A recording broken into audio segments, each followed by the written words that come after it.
거울은 내가 동경하는 그 사람과 나를 닮게 한다. 눈의 힘에 대해서 여러 가지로 쓴 것이 많다. 눈은 마음의 창이며 당신의 마음속으로 생각하는 것을 밖으로 나타낸다. 눈은 상상 이상으로 마음속을 확실히 표현한다. 속담에 있듯이 눈은 사람의 값어치를 나타내는 딱지라고 할 수 있다. 그런데 이 거울의 기술을 실천해 가면 자기 자신이 놀랄 정도로 자기 눈이 매혹적이면서 또 동적인 힘이 담겨져 가는 것을 잘 알 수 있다. 이 힘은 무엇이라도 뚫어내고 모든 것의 내부까지 투시하는 깊은 눈길이 되어서 상대로 하여금 자기의 시몬의 밑창까지도 들여다보는 것이 아닌가 하고 생각게 한다. 이렇게 해서 어느새 눈에 힘찬 박력이 깃들여 상대는 그것에 압도되어 버리고 만다. 에머스는 사람의 눈을 보면 그 사람의 지위가 분명히 나타나고 있다고 말했다. 사람은 인생에 있어서 계급이나 지위를 눈 속에 지니고 다닌다는 것을 절대 잊어서는 안 된다. 그러므로 첫인상을 보아서 이 사람은 자신만만한 인물이라고 느낄 정도의 눈의 힘을 키우지 않으면 안 된다. 거울을 이용한다 함은 그런 의미에 있어서도 매우 유효하다. 거울의 기술은 온갖 점을 이용하여 괄목할 만한 훌륭한 효과를 가져온다. 키와 같은 크기의 거울 앞에서 자세를 고치는 연습을 하면 당장의 효과를 본다. 거울은 남의 눈에 자기가 비치는 그대로의 모습을 나타내준다. 그러므로 거울 앞에서 연습을 하면 남에게 보이고 싶은 이상적인 모습으로 자기를 만들어낼 수 있다. 가령 연극에서 어떤 인물의 역을 맡으면 어느새 그 역의 인물과 닮아진다고들 한다. 이것을 보아도 거울 앞에 시연만큼 유효한 것은 없다. 하지만 과학에는 허용을 불허한다. 그러므로 경박한 생각으로 거울을 이용해서는 안 된다. 참으로 자기가 동경하고 있어서 그와 같이 되고 싶다고 마음속에 그리고 있는 인물로 자기를 만들어내기 위하여 사용해야 한다. 세상에서 가장 뛰어난 인물로 이름을 떨친 수많은 위인들이 이 거울의 기술을 써서 세상 사람들을 인도해 나가는 힘을 길렀다는 사실이 있으니 전도에 큰 희망을 품고 장래의 영달을 구하려 하는 사람들은 모름지기 이 방법을 활용할 가치가 있다. 직감, 영감, 육감을 이용하라. 여러 가지 기록에 직감이나 인스피레이션에 대해 쓴 것이 많이 나타나 있다. 일부 심리학자들은 이러한 직감으로 우리들에게 떠오른 생각은 광막한 창공에서 문득 떨어져 내린 것이 아니라 이제까지 습득하여 축적된 온갖 지식 또는 우리들이 과거에 보고 듣고 한 것에 생겨나온 일종의 종합적 결과라고 한다. 그러나 그렇게 볼 수 있는 것은 과학자나 발명가들처럼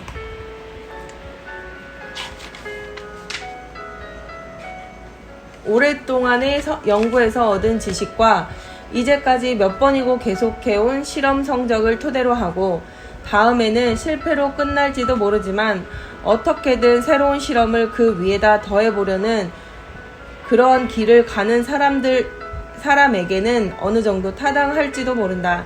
그러나 나의 소신에 의하면 대다수 발명이나 발견이나 걸작들은 잠재의식으로부터 만들어지는 것으로 이제까지 마음에 심어져 있던 것은 아니다. 우리들이 현재 따르고 있는 풍습이라든가 현재 이용하고 있는 물건들은 모두 처음에는 누군가의 마음에 하나의 생각으로 호련히 솟아난 것이다. 처음에는 그 무슨 인스피레이션이나 지각의 번뜩임 또는 무엇이라고 불러야 좋을지 모르는 그러한 독창적인 것이었을 것이다. 그러므로 자기 머리에 직감적으로 떠오른 생각을 소중히 할 필요가 있는 동시에 끝까지 이에 의거하여야만 한다는 게 내 생각이다. 위대한 지도자, 공업가, 발명가로서 성공한 사람들은 일손을 멈추고 쉬고 있을 때라든가 당면한 문제와는 관계가 없는 다른 일을 하고 있을 때 갑자기 머릿속에 떠오른 생각이 점점 발전하여 그것이 동기가 되어 마침내는 위대한 사업을 완성하게 되었다는 경우가 상당히 많다. 잠재의식의 힘에서 어려운 문제를 해결하려면 우선 모든 각도에서 문제의 전체를 의식적으로 검토한 다음 잠자리에 들기 직전에 잠재의식을 향하여 이 문제에 대한 해답을 주도록 염원하기를 계속해야 한다. 그렇게 하고 나면 밤중에 갑자기 잠에 깨어서 그 해답이 머리에 떠오르기도 하고 또는 아침에 눈을 뜨자마자 순간적으로 그 해답이 머리에 반짝 떠오르기도 한다. 또는 전혀 일과 관계없는 다른 일에 골몰해 있을 때에도 호련히 좋은 생각이 떠오르는 수도 있다. 그럴 때는 실수 없이 그것을 그대로 받아들여서 조금도 당황하지 말고 그 지시에 따라 행동해야 한다. 예컨대 누구를 방문하겠다던가 전화를 걸어보겠다던가 하는 육감적인 생각이 일어났을 때 그때 머리에 떠오르는 사람은 무슨 회사의 사장이어서 이 사람이 무슨 유력한 방법으로 힘을 빌려줄지 모르는 것이다. 그러나 그 사람의 지위가 너무 높기 때문에 이것저것 생각하니 주저하는 마음이 생겨서 덥석 가서 만나볼 용기가 나지 않는다. 그럴 경우에는 대개 공포나 주저하는 마음 쪽이 우세하게 되어 결국 방문을 그만두는 수가 많다. 이러한 두려움이나 거리낌을 느꼈을 때는 내가 그와 만나든가 전화를 걸면 조금이라도 나 자신에게 손해가 되는 일이 있을까? 혹은 모욕을 당하겠는가? 하고 자기 스스로에게 물어보는 것이 좋다. 그렇게 하면 공포를 느끼거나 주저할 이유가 아무것도 없다는 것을 깨닫게 될 것이다. 그러므로 생각나는 바를 주저할 바 없이 그대로 실행하여야 한다. 그러나 여기서 한 가지 주의해야 할 것은 도박적인 생각이나 행위는 삼가야 한다는 것이다.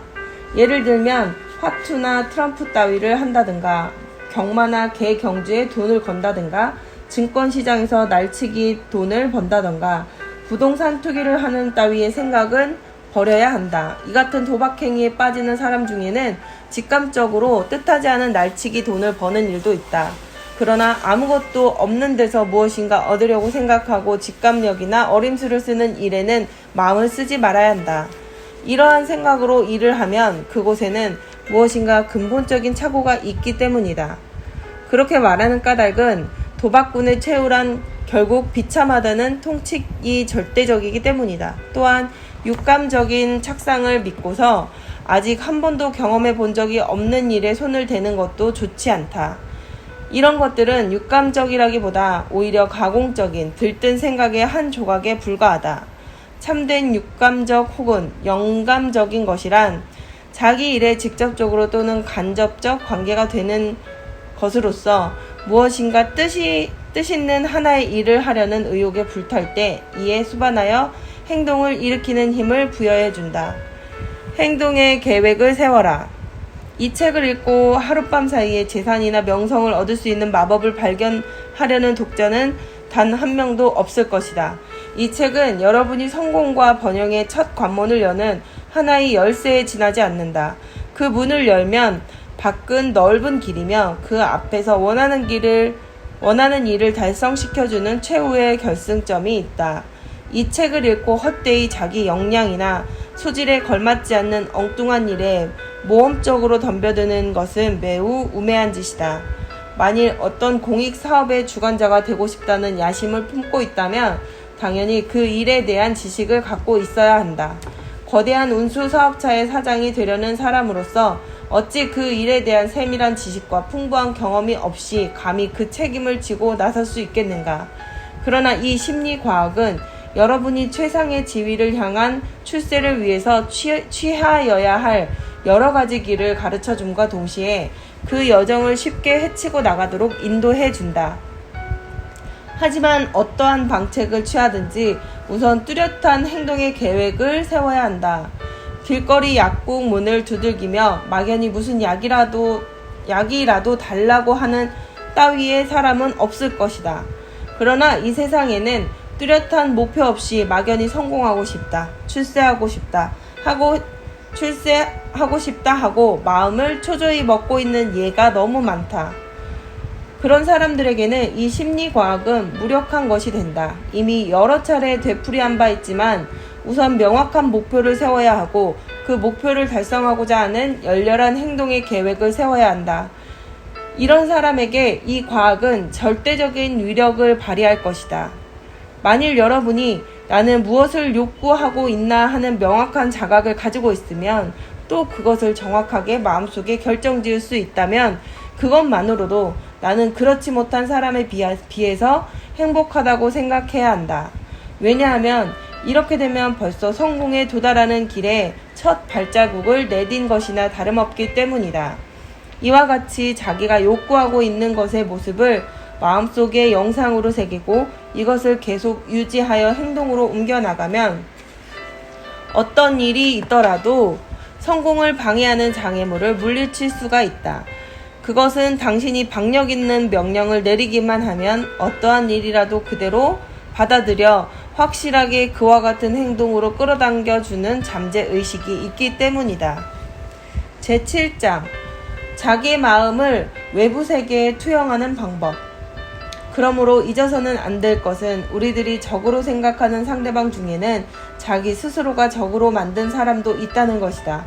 친구나 적이라 하는 것도 우리들 자신의 마음의 반영에 불과하다. 사고 다음엔 행동을. 성공의 여하는 끊임없는 노력을 하는가의 여부에 달려있다. 당신에게 열성이 없으면 모처럼 손에 넣을 것도 날개가 돋아 날아가 버린다.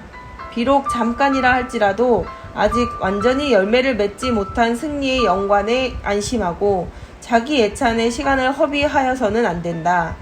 언제 어디서 어떤 사람이 탐욕스러운 눈초리로 그 영광을 노리고 있을지 모른다. 더군다나 갖은 애를 써서 자기 손에 넣은 것을 꼭 쥐고 있지 않는다던가 자기의 발판을 굳게 만드는 일에 빈틈이 있다든가 하면 더욱더 놓쳐버릴 위험성이 많다. 가령 미국을 보자. 과연 미국은 눈부신 진보를 하였다. 그러나 이것만으로 안심해도 좋은 것은 아니다. 아직 손에 대지 않은 막대한 자원이 많이 남아있다. 또 안으로 상상력이나 의욕이 강한 사람들이 얼마든지 위대한 사업을 일으켜 나갈 것이다. 아직도 나는 허다한 것이 백지 그대로 남아있다고 생각한다. 과학자들의 연구실에는 보통 사람이 보면 꿈 같은 일이 진행이 되고 있다. 목재 같은 원료로부터 불에서도 물에서도 견디는 가볍고 묘한 천을 만들기도 하고 또 침몰하지 않는 배, 태양에서 에너지를 얻는 기계, 우리들이 생각할 뿐 입으로 말하기 어려운 생각을 기록하는 기계 등 놀라운 것이 고안되고 있다. 그러나 이들도 수평선상에 보이는 겨우 몇 개의 예를 든 것에 불과하다. 하나하나 전부 예를 들자면 끝이 없다.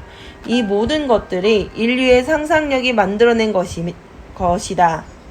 인류의 상상력이 만들어낸 것이거나 마음속에 잠재의식이 낳은 산물이다. 앞으로 50년을 넘기지 않아 마음속에 생각하고 있는 일을 암암리에 교신하는 정신통신기 같은 것도 지금의 라디오처럼 일상어가 될지도 모른다. 그런 일은 있을 수 없다고 누가 감히 장담할 수 있으랴. 인간은 마음속에 그리고 있는 생각을 물질로서 구체적으로 나타내는 동물이라고 말해도 좋다. 우리가 오늘날 사용하고 그 편익을 즐기고 있는 몇백만이나 되는 물품을 보더라도 이 말에 거짓이 없다는 것을 실증할 수 있다. 인류가 정신이라는 것에 위대한 힘을 파고들어 참되게 이를 활용하면 이 지구와 지구상의 만물을 지배할 수 있을 뿐만 아니라 가까운 유성과도 손을 잡을 수 있을지 모른다. 우리들의 체내에서는 그러한 섬광이 바야흐로 보이기 시작한다. 이를 부채질하여 백열로 불타오르게 하고 끊임없이 연료를 가해서 불길을 더욱 세게 하지 않으면 안 된다. 이 연료야말로 곧 사고이며 이 사고에는 뒤따르는 행동이 필요하다. 상상력을 녹슬지 않게 하라. 내가 잘 아는 사람 중에 한평생 많은 일을 하고 이제 70을 넘은 분이 있다. 언제나 그는 세상의 많은 사람들은 일에서 통손을 되려고 하지 않았으므로 빨리 나이를 먹고 시들어 버린다고 한탄한다.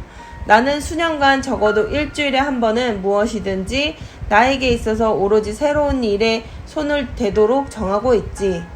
예컨대 부엌에서 사용하는 간단한 도구를 만드는 작은 일 또는 새로운 판매 계획 혹은 진기한 책을 읽는 등 아무 것이라도 좋아. 이 습관 때문에 나는 몸이나 마음을 생생하게 보존할 수 있는 거야. 말하자면 나는 게을러지기 쉬운 상상력을 아직도 유용하게 움직일 수 있는 거지. 사람이 60세에 이르면 은퇴한다는 생각은 아주 잘못된 거라고 생각하네. 정신도 육체도 건전하면서 은퇴하여 일손을 멈춘다면 그야말로 무덤으로 가는 길을 재촉하는 것이 아니고 무엇이겠는가. 이런 예는 세상에 얼마든지 있지. 자동차도 사용하지 않고 그대로 내버려두면 녹이 슬어 폐차 공장이 보낼 수밖에 없어. 사람도 마찬가지라네. 한가하면 녹이 슬거나 시들어지거나 해서 마침내 죽어버리는 거지. 적어도 일주일에 한 번은 새로운 무엇에 손을 댄다는 것은 말하자면 창의성의 존중이며 이는 인생의 성공에 그것이 얼마만큼 절실히 필요하다는 것을 말하고 있다. 창의성이 없는 사람은 직업을 잡아도 그대로 그것에 매달려 있을 뿐 아무런 활동도 발전도 보이지 못한다.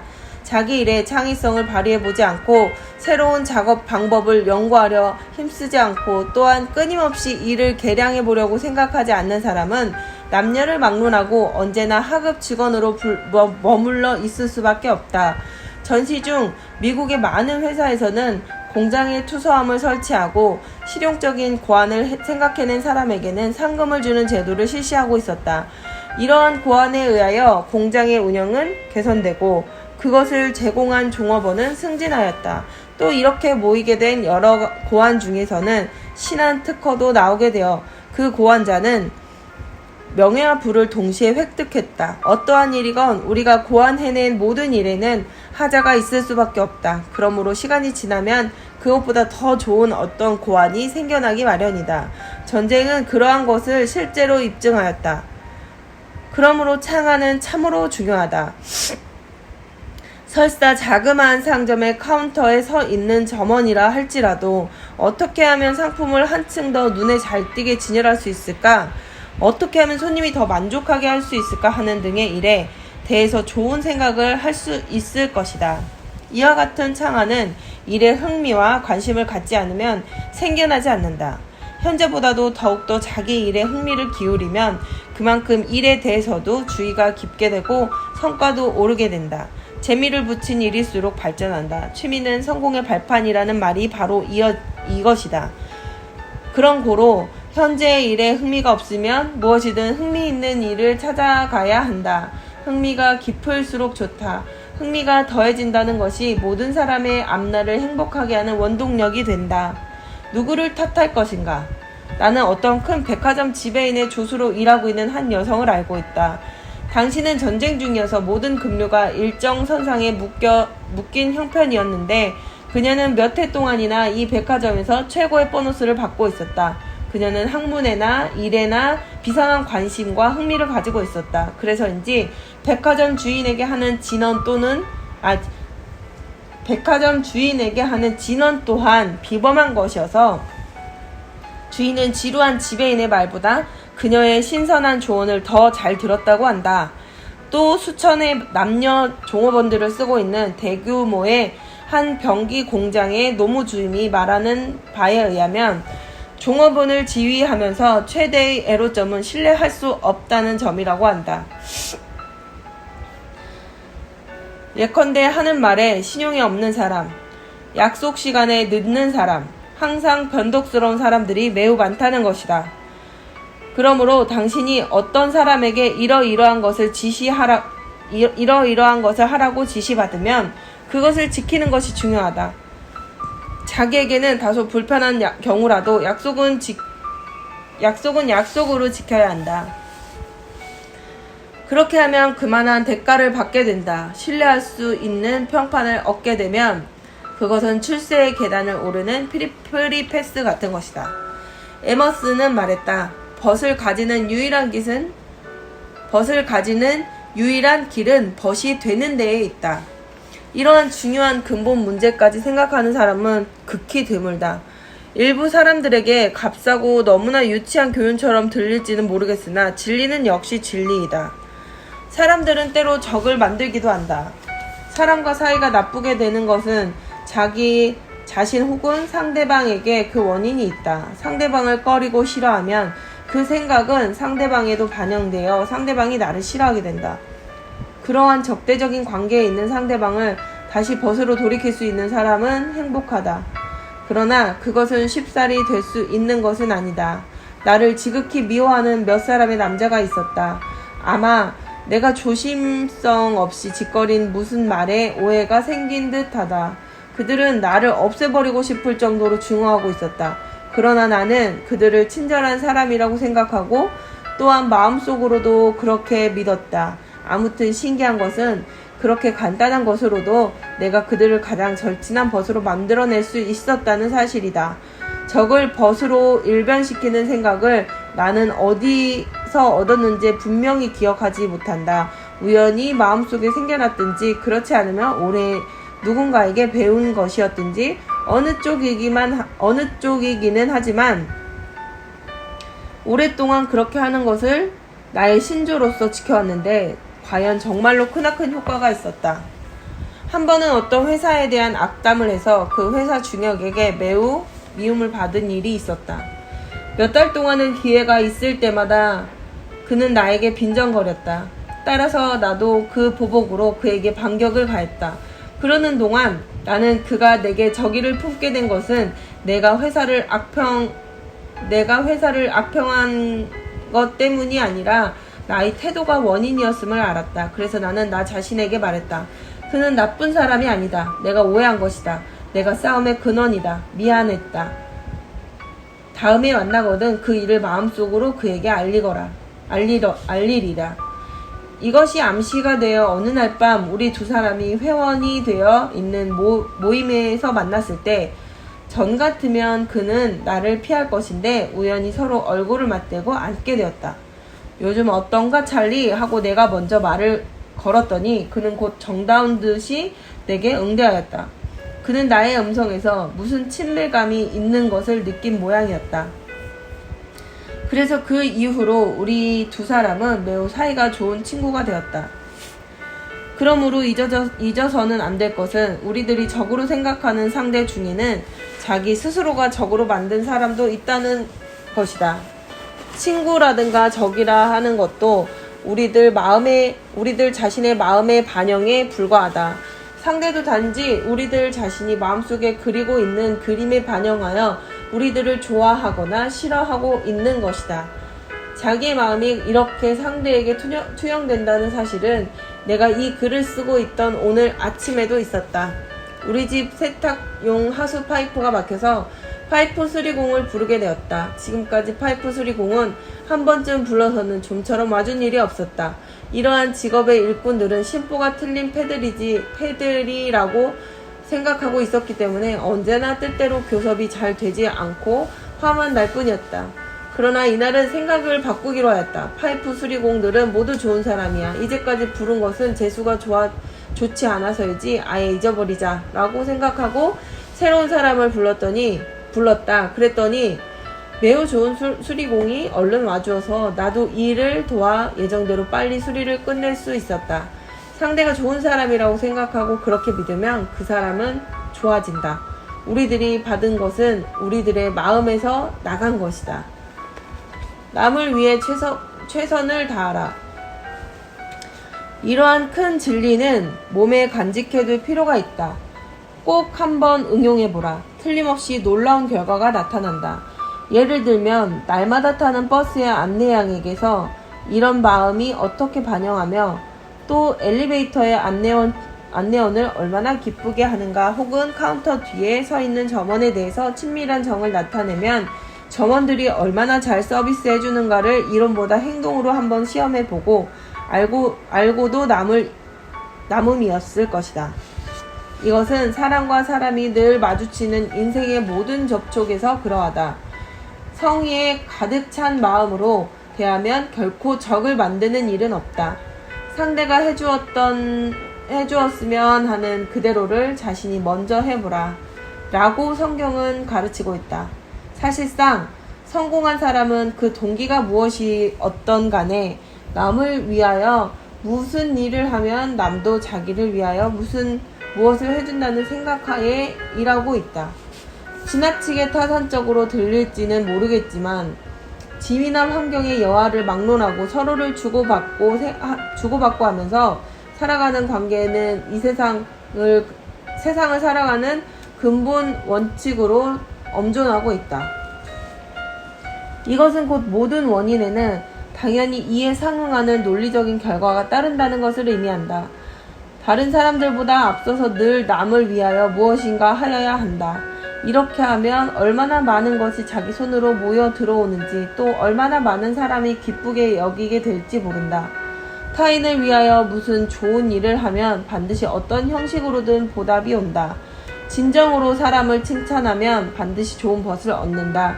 누구든지 칭찬을 받기 싫어하는 사람은 없을 테니까. 칭찬을 받는다는 것은 그 사람의 자아에 만족을 준다.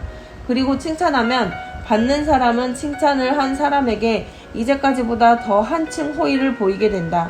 예를 들어 오늘 당신이 거리의 신문팔이 소년과 친하게 지냈는데 후일에 당신이 교통신호등을 무시한 탓으로 법정에 불려 나갔을 때 뜻밖에도 신문을 팔던 그 아이가 그 법정의 판사가 되어 있을지도 모르는 일이다.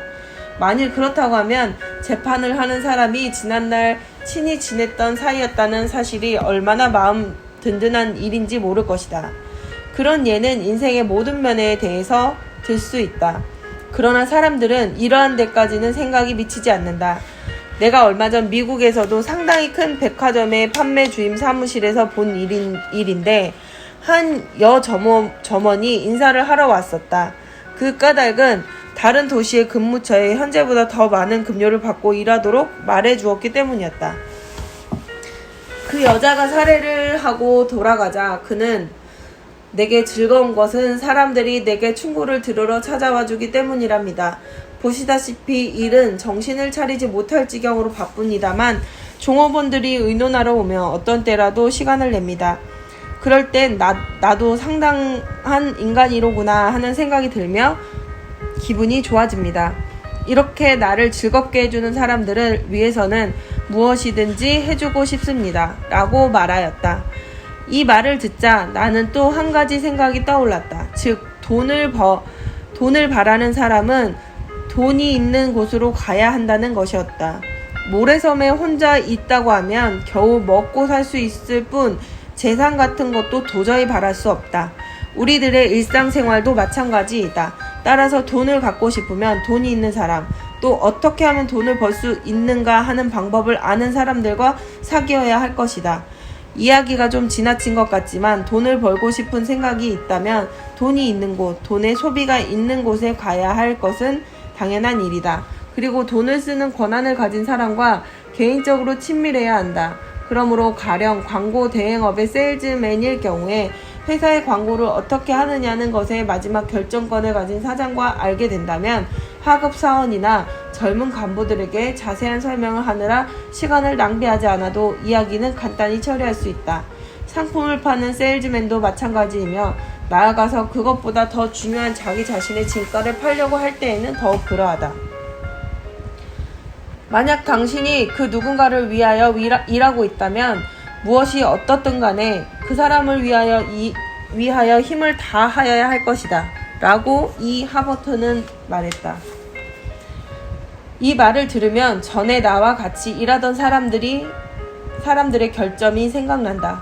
그들은 모두 일에 대한 열성과 흥미가 모자랐다. 자기가 맡은 작은 범위의 일 외에는 전혀 흥미를 갖고 있지 않았다.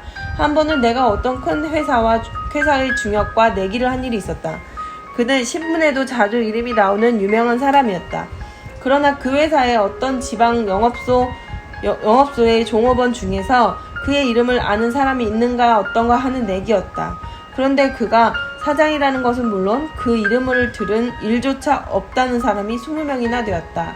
나는 내기에서 그 사람의 이름을 모르는 종업원도 있을 것이라고 말했었으므로 결국 그는 내기에 지고 말았으며 그의 자존심도 크게 손상당하게 되었다.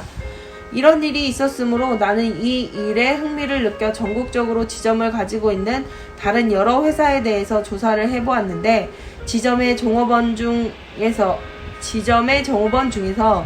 사장의 이름과 본점의 주소를 댄 사람이 한 명도 없었다. 설마 그럴까 하고 생각될 만큼 뜻밖의 사실이라 독자들도 이상하게 여길 것이다.